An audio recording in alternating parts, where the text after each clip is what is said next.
अस्सलाम वालेकुम। क्या हाल है बेटा आप लोगों के? होपफुली बहुत अच्छे से होंगे। आज हम स्टार्ट कर रहे हैं एक न्यू टॉपिक जिसका नाम है law of conservation of linear momentum. मुझे इससे पहले कि हम इसको स्टार्ट करें एक बात अच्छे से अपने जहन में बिठा लीजिए कि कंजर्वेशन क्या है। कंजर्वेशन का मतलब होता है महफूज होना, ज़ाया ना होना। Is it clear? For example बच्चे हम ये कहते हैं कि law of conservation of energy. तो एनर्जी में क्या होता है कि सूरज से आने वाली जो लाइट है हमारे छत पे जब सोलर सिस्टम के पास पहुंचती है तो सोलर सिस्टम उस लाइट को इलेक्ट्रिकल एनर्जी में कन्वर्ट कर देता है। उस इलेक्ट्रिकल एनर्जी से मान लीजिए हम अपना मोबाइल चार्ज कर लेते हैं तो वो इलेक्ट्रिकल एनर्जी किस में स्टोर हो जाती है? बैटरी में, इन टर्म्स ऑफ केमिकल एनर्जी। अब उस मोबाइल से हम कुछ म्यूज़िक सुन लेते हैं तो वो केमिकल एनर्जी किस में कन्वर्ट हो जाती है? साउंड एनर्जी में। तो देखिए एनर्जी बच्चे ज़ाया नहीं हो रही है, एनर्जी तो क्या हो रही है? ट्रांसफ़र हो रही है, कन्वर्ट हो रही है। तो कुछ यहाँ भी ऐसा ही सीन है। हम ये कह रहे हैं कि law of conservation of linear momentum के अंदर टोटल मोमेंटम हमेशा क्या रहता है? कंजर्व रहता है। वो एक बॉडी से दूसरे बॉडी को ट्रांसफ़र तो हो जाता है लेकिन ज़ाया नहीं होता। इसको हम क्या बोलते हैं? Law of conservation of momentum बोलते हैं। सर वो कैसे? फॉर एग्जाम्पल बच्चे दो बॉडीज़ है, one is this, one is this. ये दोनों क्या कर रहे हैं? मूव कर रहे हैं, एक दूसरे की तरफ आ रहे हैं। तो एक बॉडी जिसको हम मान लेते हैं m1 है और दूसरा बॉडी m2, ये दोनों एक दूसरे से टकरा गए। टकराने के बाद क्या हुआ? इसने अपना मोशनल इफेक्ट इसको दे दिया और इसने अपना मोशनल इफेक्ट इसको दे दिया। ये टकरा के यूं वापस चला गया और ये टकरा के यूं वापस चला गया। ये वापस क्यों गया? क्योंकि इसने अपना मोशनल इफेक्ट उसको दिया था। और ये वापस खुद क्यों गया था? क्योंकि इसने अपना मोशनल इफेक्ट इसको दे दिया था कि तुम वापस जाओ। तो बच्चे एक ऐसा प्रोसेस जिसमें मोमेंटम क्या हो रही हो? कंजर्व हो रही हो, कंजर्व हो या वो ट्रांसफर हो रही हो एक दूसरे को, तो हम बोलते हैं कि टोटल मोमेंटम क्या है? कंजर्व है। Is it clear? तो सर ये बात तो हमको समझ आ रही है। तो फॉर एग्जांपल बच्चे एक दो गाड़ी हैं, एक ट्रक है और एक कार है, वो दोनों आपस में टकराती हैं। तो ऐसा नहीं होता कि ट्रक वाले का नुकसान ना हो, उसका भी होता है लेकिन थोड़ा कम होता है, कार वाले का ज़्यादा होता है। तो क्या होता है कि कार का जितना भी इमोशनल इफेक्ट होता है वो ट्रक को मिलता है और ट्रक का जितना इमोशनल इफेक्ट होता है वो कार को मिलता है। तो इमोशनल इफेक्ट, मोमेंटम ट्रांसफर होते हैं, मोमेंटम ज़ाया नहीं होते। Is it clear? वो अलहदा बात है कि किसका ज़्यादा है और किसका कम है, लेकिन ट्रांसफर हुई है, मोमेंटम ज़ाया नहीं हुई है। Is it clear? सो हम यहाँ पे ये कहना चाह रहे हैं कि जो law of conservation of linear momentum है, यहाँ हमेशा मोमेंटम क्या रहेगा? कंजर्व रहेगा। वो ट्रांसफ़र तो हो सकता है एक बॉडी से दूसरे बॉडीज़ में लेकिन वो ज़ाया नहीं होगा कभी भी। Is it clear? सर ये बात हमको समझ आ रही है। और याद रखिएगा law of conservation of linear momentum एक आइसोलेटेड सिस्टम के लिए है। आप सोच रहे होंगे सर आइसोलेटेड सिस्टम कौन सा होता है? तो बच्चे एक ऐसा सिस्टम होता है जिसके ऊपर एक्सटर्नल फोर्स ना लग रही हो। मैं इसको लिख भी देता हूँ। What is isolated system? Isolated system, a system in which no external force या forces act, called isolated system. बच्चे एक ऐसा सिस्टम जिसके ऊपर या जिसके ऊपर कोई एक्सटर्नल फोर्स ना लग रही हो, उसको हम क्या बोलते हैं? आइसोलेटेड सिस्टम बोलते हैं। सर फॉर एग्जांपल मैं इसको यूँ भी कह सकता हूँ कि एक system on which no external agency exert any force. कोई भी एक्सटर्नल एजेंसी, एक्सटर्नल एजेंट, कोई भी एक्सटर्नल सोर्स क्या कर रहा हो, सिस्टम के ऊपर फोर्स न लगा रहा हो, उस बच्चे सिस्टम को क्या बोलते हैं? आइसोलेटेड सिस्टम बोलते हैं। ठीक?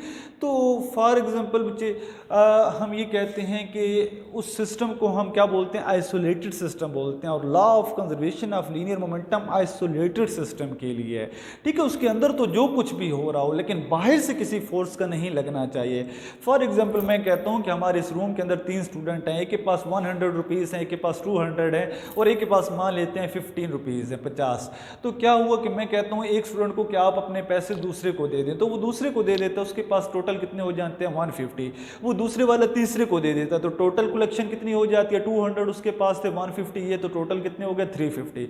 अब देखिए बाहर से तो कोई चीज़ नहीं आई ना, जो भी है अंदर ही है। Is it clear? मतलब एक बंदा दूसरे को दे रहा है या दूसरा पहले को दे रहा है, तो ना अंदर से कोई चीज़ बाहर बाहर जा रही है ना बाहर से कोई अंदर आ रही है, तो इस सिस्टम को भी हम क्या बोलेंगे, आइसोलेटेड सिस्टम बोलेंगे। ठीक, इसके अंदर जो मोमेंटम ट्रांसफर हो रहा है एक बॉडी से दूसरे बॉडी में, दूसरे बॉडी से पहले बॉडी में, ओवरऑल मोमेंटम क्या है, कांस्टेंट ही है। Is it clear? System isolated है, बाहर से कोई फोर्स नहीं लग रही, अंदर से ना कुछ बाहर ना बाहर से कुछ अंदर, तो इस सिस्टम को हम क्या बोलेंगे, आइसोलेटेड सिस्टम। और आइसोलेटेड सिस्टम के अंदर जो चीज ट्रांसफर हो रही है मान लेते हैं उसको हम क्या है, मोमेंटम। तो मोमेंटम ओवरऑल क्या है, कांस्टेंट ही है। मतलब वो 350 रुपीज तो कांस्टेंट ही है ना।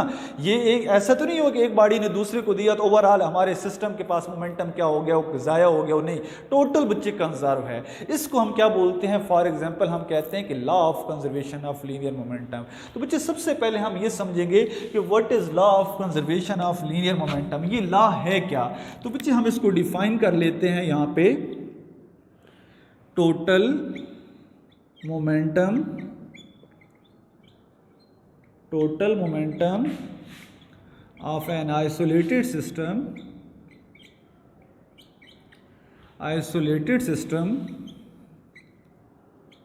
always remains conserved। जी हमने क्या बोला कि टोटल जो लीनियर मोमेंटम है किसी भी सिस्टम का वो हमेशा क्या रहेगा, कंजर्व रहेगा, वो ज़ाया नहीं होगा। इसको हम क्या बोलते हैं, law of conservation of linear momentum बोलते हैं।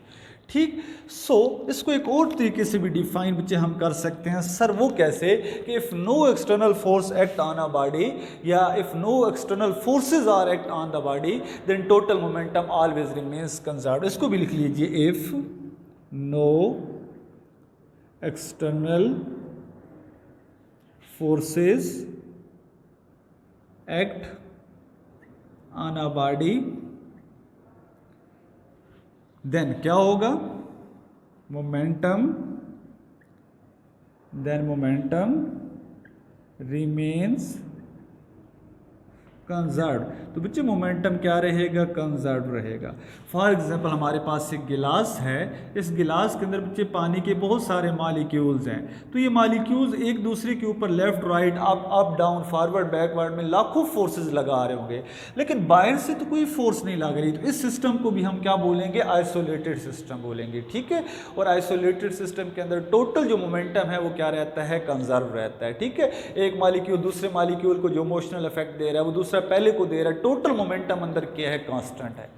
इसी तरह हमारे पास बच्चे एक गन है और उस गन के अंदर हम मान लेते हैं कि एक बुलेट है। बच्चे बुलेट क्या होता है, उसके पीछे एक पाउडर मौजूद होता है, जो पाउडर इसको बहुत ज़ोर से पुश करता है, बुलेट बहुत तेज़ी से आगे जाती है, जिसके बदले में वो गन क्या करती है, रिकॉइल करती है और पीछे आती है। तो बुलेट के ऊपर बच्चे देखें एक्शन हुआ, वो आगे गई, गन रिएक्शन में क्या हो गई, पीछे हो गई, बैकवर्ड हो गई। तो बात को समझिए, जितना मोमेंटम देखें इस बुलेट जितना तेजी से आगे गया, जितना उसका इमोशनल इफेक्ट था उतना इमोशनल इफेक्ट किसका था, गन का था। लेकिन वो अलग बात है कि गन का मैस ज्यादा है तो उसका एक्सेलरेशन क्या हो गया, कम हो गया है, उसकी वेलोसिटी कम हो गई है according to Newton second law. बहरहाल बच्चे बात को यहाँ मैं ये समझाना चाह रहा हूँ कि इस बुलेट के ऊपर इंटरनली फोर्सेज लग रही है, कोई बाहर से एक्सटर्नल फोर्स नहीं लगी जिसने बुलेट को क्या कहा हो कि तुम तेजी से मूव करो। नहीं, बुलेट के ऊपर बच्चे जो इंटरनल फोर्सेज हैं वो लग रही है, वो पाउडर की वजह से तेजी से मूव कर रही है। जब हमने उसको दबाया बटन को यहाँ पे,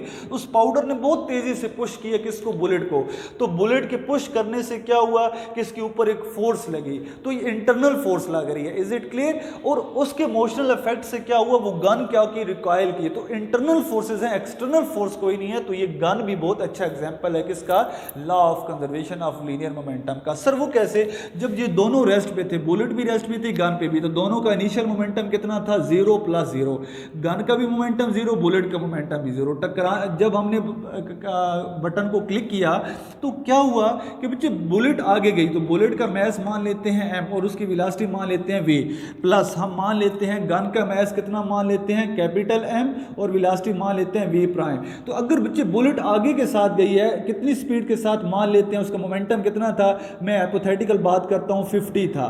ठीक, तो मान लेते हैं जो गन का था वो कितना था, मान लेते हैं वो 5 था। तो गन तो पीछे की तरफ है, इसका sign negative. Is it clear? लेकिन सॉरी 5 नहीं था, इसका भी 50 ही होगा, लेकिन इसका -50 होगा, इसका +50। तो नेट रिजल्ट कितना हो गया, 0। तो टोटल इनिशियल मोमेंटम टोटल किसके इक्वल आ गया, फाइनल मोमेंटम। कि हुआ क्या कि बच्चे देखें, मैस बुलेट का कम है तो उसकी वेलोसिटी ज़्यादा होगी, गन का मैस ज़्यादा है उसकी वेलोसिटी क्या हो गई, कम हो गई, लेकिन दोनों का मोमेंटम क्या है, सेम है। मैं यहाँ पे एक स्टेटमेंट लिखता हूँ, मैं लिखता हूँ कि फॉर एग्जांपल 5 को आप 10 से मल्टीप्लाई करें तो कितना आता है, आंसर 50 आता है। Is it clear? तो देखिए 5 यहाँ पे जो मैस है वो कम है लेकिन वेलोसिटी क्या हो गई है, ज़्यादा हो गई है। Is it clear? इसी तरह बच्चे मैं अगर यहाँ पे ये लिखूँ 10 मल्टीप्लाई बाय 5 तो आंसर फिर कितना आया, 50। मतलब इधर जो चीज़ ज़्यादा हो रही है उधर वो कम हो रही है, और यहाँ पे जो ज़्यादा है वो उधर क्या हो गई, कम हो गई। तो यहाँ पे मैथ्स कम था, वेलोसिटी ज़्यादा थी, वहाँ मैथ्स ज़्यादा हो गया, वेलोसिटी, तो नेट रिजल्ट तो सेम ही है। तो हम बच्चे ये कहते हैं कि ये +50 और -50 बाद का जो मोमेंटम है वो भी सेम ही है, ठीक है। अगर ये +50 इस डायरेक्शन में है तो -50 इस डायरेक्शन में है, तो नेट रिजल्ट क्या हो गया, 0 हो गया। तो टोटल मोमेंटम बच्चे बिफोर एंड आफ्टर कोलिजन वो क्या रहता है, सेम रहता है, जिसको हम क्या बोलते हैं, law of conservation of linear momentum बोलते हैं। ठीक, हमने बोला कि अगर according to Newton second law क्या होता है बच्चे, according to Newton second law F is equal to क्या होता है, rate of change of momentum per unit time होता है। तो ये F क्या है, ये अप्लाइड फोर्स है, ये एक्सटर्नल फोर्स है। हम कह रहे हैं कि अगर एक्सटर्नल या अप्लाइड फोर्सेस क्या हो जाएं, जीरो हो जाएं, ना लग रही हो, ये एक्सटर्नल फोर्सेस फ्रिक्शनल फोर्स हो सकती हैं, ये एयर की वजह से फोर्स हो सकती है, ये हम हाथ से कोई एक्सटर्नल फोर्स लगा सकते हैं। तो अगर एक्सटर्नल फोर्स ना लग रही हो तो किसी भी सिस्टम के अंदर जो मोमेंटम होता है वो क्या रहता है, कंजर्व रहता है। देखिए इस बुलेट के अंदर, सॉरी इस गन के अंदर, इस बुलेट का जो मोमेंटम है वो क्या है, कंजर्व है। Is it clear?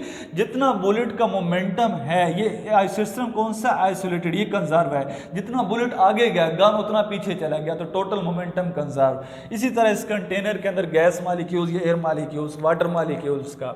सो बच्चे तो अब हम इसको प्रैक्टिकली अप्लाई करते हैं इस फार्मूले, इस क्या नाम है, मैसेज के ऊपर। तो सबसे पहले हम इसको कर रहे हैं रेज, और फिर हम चलते हैं आगे। तो बच्चे देखिए हमने क्या कहा, हमने कहा कि दो मैसेज हैं, एक का मैस M1 है, दूसरे का M2 है। M1 मूव कर रहा है M2 की तरफ, V1 वेलोसिटी जो है वो ग्रेटर है V2 से, मतलब V1 भी जा रहा है V2 की तरफ, तो V1 की वेलोसिटी ज़्यादा है किससे, V2 से। थोड़े टाइम बाद क्या होगा, V1 जाके टकरा जाएगा किससे, V2 से। तो जब V2 से टकराएगा तो V2 इसके ऊपर एक फोर्स लगाएगा, ठीक है, सॉरी मतलब M2 इसके ऊपर क्या लगाएगा, एक फोर्स लगाएगा, जिसको हमने क्या बोला, F'। तो इसने भी तो उसके ऊपर फोर्स लगाई थी ना, तो इसने जो के ऊपर फोर्स लगाई, F लगाई। टकराने के बाद क्या हुआ बच्चे, ये M1 स्लो हो गया और M2 क्या हो गया, तेज हो गया। तो टकराने के बाद इसकी वेलोसिटी चेंज हुई V1 से V1' और उसकी स्पीड वेलोसिटी ज्यादा हो गई। टकराने के बाद V2 से क्या हो गई, V2'। तो बच्चे according to Newton second law हम इसको क्या लिखेंगे, F is equal to del P by del T। इसको हम यूं भी लिख सकते हैं, F इज इक्वल टू, या F मल्टीप्लाई बाय, इसको इन टर्म्स ऑफ T लिख लेते हैं, MVF माइनस MVI। ये क्या है, न्यूटन का सेकंड लॉ। न्यूटन का सेकंड लॉ ये कहता है कि rate of change of momentum per unit time equal होता है अप्लाइड फोर्स के, और अगर अप्लाइड फोर्स जीरो हो जाए तो मोमेंटम क्या होता है, कांस्टेंट होता है। तो हम इसको चेक कर लेते हैं मैसेज के लिए। हमने कहा F क्रॉस T क्या है, हम पहले मैस की बात कर रहे हैं, तो यहाँ पे आ जाएगा M1, वेलोसिटी पहले मैस की क्या आ जाएगी, फाइनल टकराने के बाद फाइनल V1' माइनस मैस कितना है, टकराने से पहले M1, और इनिशियल वेलोसिटी कितनी है, V1 टकराने से पहले, इज इक्वल टकराने के बाद और टकराने से पहले, is equal to F force जो M1 पे लगाई किसने, M2 ने, जब ये उससे टकराया कितनी है, F' मल्टीप्लाई बाय क्या आ जाएगा, T। इसको बच्चे हम बोल देते हैं क्वेश्चन नंबर 1। अब हम बात करते हैं दूसरे मैसेज के लिए। तो दूसरे मैस के लिए बच्चे क्या होगा, वेलोसिटी क्या हो जाएगी अकॉर्डिंग टू दिस, मैस कौन सा, M2, फाइनल वेलोसिटी कितनी हो गई, V2' माइनस मैस कितना है बच्चे, M2, वेलोसिटी इनिशियल कितनी हो गई, V2 इज इक्वल टू, इसके ऊपर जो फोर्स लगी M2 के ऊपर किसने लगाई, M1 ने, कितनी लगी, F। तो यहाँ पे क्या आ जाएगा, F क्रॉस T। इसको हम क्या बोल देंगे, इक्वेशन नंबर 2। बच्चे ऐड कर लें दोनों इक्वेशंस को, ऐड इक्वेशन 1 एंड 2। बच्चे ये इन टर्म्स ऑफ हम इम्पल्स भी कह सकते हैं कि न्यूटन का second law in terms of impulse, product of force and short interval of time is equal to rate of change of momentum होता है, ठीक है। तो दोनों को ऐड करें, F cross T plus F cross T is equal to M1 V1' minus M1 V1 plus M2 V2' minus M2 V2। तो क्या होगा बच्चे, यहाँ से T आप कॉमन ले लें, अंदर क्या रह जाएगा, F' plus F into T is equal to m1 v1 prime minus m1 v1 plus m2 v2 prime minus m2 v2। बच्चे according to Newton third law every action है reaction but opposite in direction. अगर इसने उसके ऊपर action किया तो उसने इसको ये रिएक्शन दिया f प्राइम। ये दोनों के हैं मैग्नीट्यूड में तो बराबर हैं, डायरेक्शन में क्या होते हैं अपोजिट। अगर ये प्लस 10 न्यूटन है ये वाला तो ये माइनस 10 न्यूटन है, ये प्लस 20 न्यूटन है तो ये माइनस 20 न्यूटन है। तो नेट रिजल्ट क्या होगा, ये दोनों फोर्सेस सेम है, f किसकी इक्वल है f प्राइम के। Is it clear. लेकिन अगर ये पॉजिटिव है तो ये क्या होगी नेगेटिव होगी, ये बात याद रखिएगा। तो ये दोनों एक दूसरे को क्या कर देंगे कैंसिल कर देंगे according to Newton third law. So हम जो माइनस वाले हैं उनको इधर ले आएंगे, m1 v1 plus m2 v2। बच्चे ये वाली चीज़ भी इधर आ गई, ये वाली चीज़ भी इधर आ गई। उधर क्या रहेगा m1 v1 prime plus m2 v2 prime. Is it clear. This is called law of conservation of linear momentum कि टोटल इनिशियल मोमेंटम हमेशा किसकी इक्वल होता है टोटल फाइनल मोमेंटम के। टोटल इनिशियल मोमेंटम किसका ऑफ एन आइसोलेटेड सिस्टम, यही लिख लें total initial momentum is equal to total final momentum. इसको हम क्या बोलते हैं बच्चे, called law of conservation of momentum. ये इसकी कौन सी फॉर्म है, इसको हम मैथमेटिकल फॉर्म के रिजल्ट के बाद लिखते हैं इस लॉ को, ठीक है। या आप यूं भी लिख सकते हैं कि total momentum before collision is equal to total momentum after collision. This is called law of conservation of linear momentum. तो ये था बच्चे हमारा टॉपिक। होपफुली आपको कुछ बातें समझ आ गई होंगी। Thank you very much. अल्लाह हाफिज़।